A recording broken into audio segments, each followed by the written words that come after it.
അസ്സലാമു അലൈക്കും വറഹ്മത്തുള്ളാഹി തആല വബറകാതുഹു. എല്ലാവർക്കും സുഖമെന്ന് കരുതുന്നു. ഇന്ന് പറയുന്ന വിഷയം ബറാഅത്ത് രാവിൽ, അതായത് ബറാഅത്തിൻ്റെ രാത്രി, നാളെ രാത്രി വെള്ളിയാഴ്ച രാത്രി ആണ് ബറാഅത്ത് രാവ്. ആ ബറാഅത്ത് രാവിൽ 3 യാസീൻ ഓതൽ പ്രത്യേകം സുന്നത്തുണ്ട് എന്നും അത് മഹാന്മാരുടെ ചര്യയാണ് എന്നും കിതാബുകളിൽ കാണാൻ കഴിയും. അപ്പോൾ ആ 3 യാസീൻ ഓതുന്ന സമയത്ത് ഓരോ യാസീനും പ്രത്യേകം നിയ്യത്ത് കരുതലും സുന്നത്തുണ്ട്. ഒന്നാമത്തെ നിയ്യത്ത് കരുതേണ്ടത് അള്ളാഹുവിൻ്റെ പൊരുത്തത്തിലായി ദീർഘായുസ് ലഭിക്കാൻ എന്ന് ഒന്നാമത്തെ യാസീൻ ഓതുമ്പോൾ കരുതണം. അള്ളാഹു തആല നമുക്ക് തരുന്ന ദീർഘായുസ് അത് അള്ളാഹുവിൻ്റെ പൊരുത്തത്തിലായിരിക്കണം. അങ്ങനെയുള്ള ദീർഘായുസിനെയാണ് നമുക്ക് ആവശ്യമുള്ളത്. രണ്ടാമത്തത് ഭക്ഷണത്തിലും മറ്റു റിസ്ഖിലും ബറക്കത്ത് ലഭിക്കാൻ. റിസ്ഖ് എന്നതുകൊണ്ട് മഹാന്മാർ ഉദ്ദേശിച്ചത് അവിടെ വിശദീകരിക്കുന്നത് കാണാം. ഭക്ഷണവും വസ്ത്രവും സന്താനവും സമ്പത്തും എല്ലാം റിസ്ഖ് എന്നുള്ളതിൽ പെട്ടു എന്ന് പണ്ഡിതന്മാർ വിശദീകരിച്ചത് കാണാൻ കഴിയും. അപ്പോൾ രണ്ടാമത്തെ നിയ്യത്ത് കരുതേണ്ടത് ഭക്ഷണത്തിലും മറ്റു റിസ്ഖിലും നമുക്ക് ബറക്കത്ത് ലഭിക്കാൻ എന്ന് പ്രത്യേകം കരുതുക. മൂന്നാമത്തത് ഈമാനോട് കൂടിയുള്ള മരണം ലഭിക്കാൻ എന്ന് പ്രത്യേകം കരുതണം. നമുക്കൊക്കെ വേണ്ടതാണ് മരണസമയത്ത് ഹുസ്നുൽ ഖാത്തിമ വേണം, നല്ല മരണമായിരിക്കണം നമുക്ക് ലഭിക്കേണ്ടത്.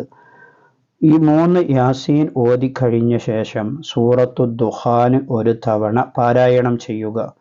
ഇനി ബറാഅത്ത് രാവിൽ ചൊല്ലേണ്ട പ്രത്യേകമായിരിക്കുന്ന ദിക്റുകളുണ്ട്.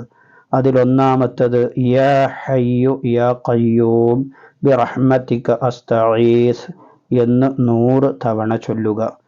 രണ്ടാമത്തത് അല്ലാഹുമ്മ ഇന്നക ഹലീമുൻ ദു അനാത്തിൻ ലാ ത്വാഖത ലനാ ഫഅഫു അന്നാ ബിഹിൽമിക യാ അല്ലാഹ് ബിറഹ്മതിക യാ അർഹമർ റഹീമീൻ എന്ന് 70 തവണ ചൊല്ലുക.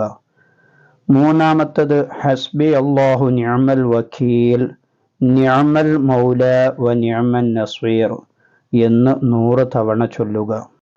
നാലാമത്തത് മുത്തുനബിയുടെ പേരിലുള്ള സ്വലാത്താണ്. അല്ലാഹുമ്മ സ്വല്ലി അലാ സയ്യിദിനാ മുഹമ്മദ് വഅലാ ആലിഹി വസ്വഹ്ബിഹി വസല്ലിം എന്ന് 100 തവണ ചൊല്ലുക. ഇങ്ങനെ ഈ അദ്കാറുകളൊക്കെ ചൊല്ലിയതിനു ശേഷം നാം പ്രത്യേകമായി അള്ളാഹുവിനോട് ദുആ ചെയ്യുക. നമ്മുടെ ദീർഘായുസ്സിന് വേണ്ടി, റിസ്ഖ് വിശാലമായി കിട്ടാൻ വേണ്ടി, മരണസമയം നന്നായി കിട്ടാൻ വേണ്ടി ഒക്കെ കരുതിയിട്ട് നാം അള്ളാഹുവിനോട് പ്രത്യേകം ദുആ ചെയ്യുക. നമ്മൾ ഓതിയ യാസീൻ്റെ ഒക്കെ മിസ്ര സവാബിനെ നമ്മിൽ നിന്ന് മരണപ്പെട്ടു പോയവരുടെ ഹളറാത്തിലേക്ക് ഹദിയ ചെയ്യുക. ഇനി അടുത്തത് പറയുന്നത് ബറാഅത്ത് നോമ്പ്. നമുക്ക് 2 നിയ്യത്ത് ഈ നോമ്പിനിക്ക് നമുക്ക് വെക്കാം. 2 നിയ്യത്തും കൂടെ ഒന്നിച്ച് വെച്ചാൽ മതി. അയ്യാമുൽ ബീളിൻ്റെ സുന്നത്ത് നോമ്പ് എന്നും അതുപോലെ തന്നെ ബറാഅത്തിൻ്റെ സുന്നത്ത് നോമ്പ് എന്നുള്ള നിലക്ക് 2 നോമ്പ് കൂടെ ഒന്നിച്ച് നമുക്ക് നിയ്യത്ത് വെക്കാം. നവൈതു സൗമ ഗദിൻ അൻ സുന്നത്തി യൗമിൽ ബീളി വ നിസ്ഫി ശഅബാന ലില്ലാഹി തആല. ഇതാണ് നിയ്യത്ത്.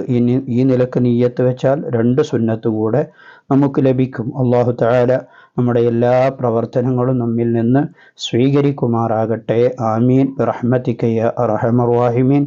ഈ അറിവിനെ നിങ്ങളെല്ലാവരിലേക്കും ഷെയർ ചെയ്യണമെന്ന് ഓർമ്മപ്പെടുത്തി മറ്റൊരു വീഡിയോയിൽ മറ്റൊരു വിഷയവുമായി നമുക്ക് വീണ്ടും കാണാം. സ്നേഹത്തോടെ അസ്സലാമു അലൈക്കും വറഹ്മത്തുള്ളാഹി.